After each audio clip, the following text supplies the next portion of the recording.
ब्रह्ममुरारिसुरार्चितलिङ्गं निर्मलभासितशोभितलिङ्गम् जन्मजदुःखविनाशकलिङ्गं तत्प्रणमामि सदा शिवलिङ्गम्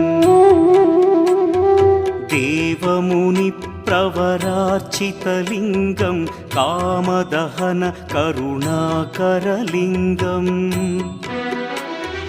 रावणदर्पविनाशकलिङ्गं तत्प्रणमामि सदा शिवलिङ्गम्